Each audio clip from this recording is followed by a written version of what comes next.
I had somebody say, Desiree, cravings happen all day long. People struggle all day long with addiction. My statement to her was that cravings only last for about 10 to 15 minutes.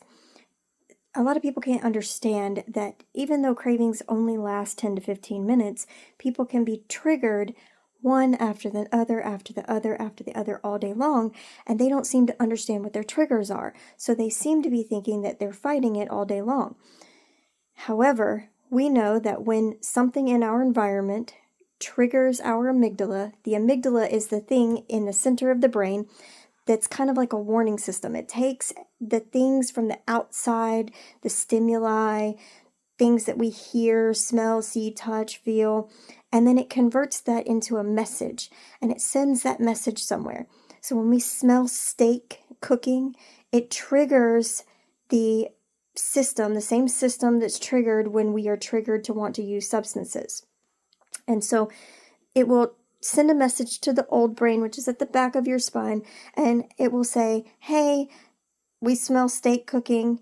The old brain says, yes, we need that. It's necessary for survival. And so it sends a signal to the mesolimbic dopamine system. The mesolimbic dopamine system will then produce just a small little spurt of dopamine into the mesolimbic dopamine system.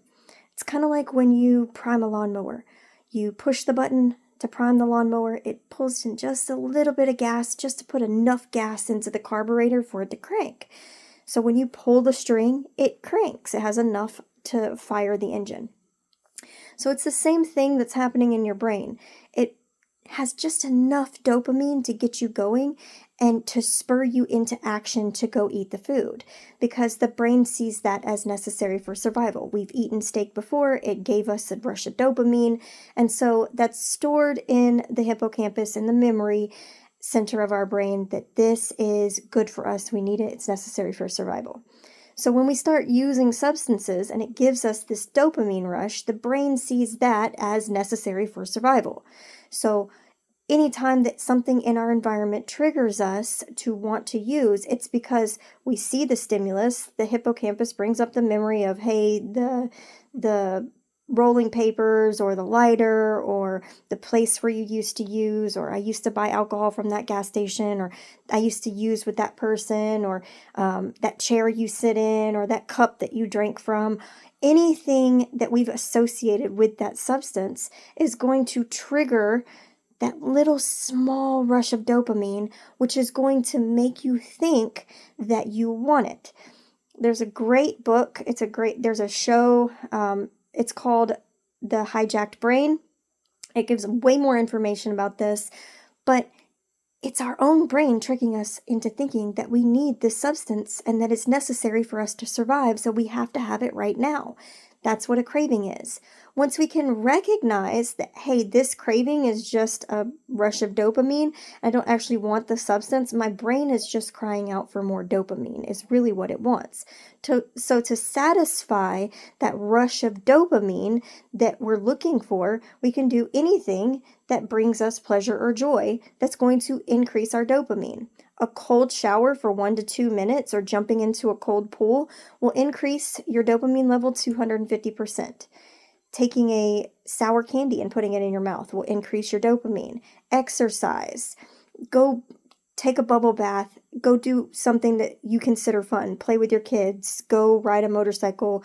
Go for a walk. Whatever brings you pleasure and joy, that's going to increase your dopamine in the moment, and that will satisfy the craving for the dopamine. If you can get through that 10 to 15 minutes, the dopamine that was already released will dissipate and you won't be having the craving anymore. So tell yourself some matter-of-fact things like, I know this is just a release of dopamine and I don't actually want the substance. I can get through this, and then do something different. Sometimes just walking out of the room that you're in is enough to get rid of the craving or the temptation in that room that made you want it in the first place. But the key here is to figure out what tempts you. What are your triggers? It could be very small. It could be something very big. But you're going to have to figure out all of them, write them down, and come up with a plan to figure out, how am I going to alter how I respond to these triggers so that I don't use? Or how can I avoid these trigger situations so that I don't use?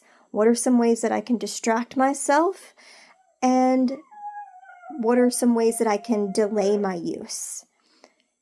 Alter, avoid, delay, distract. Those are your 4 best friends when you're trying to recover from a substance use disorder.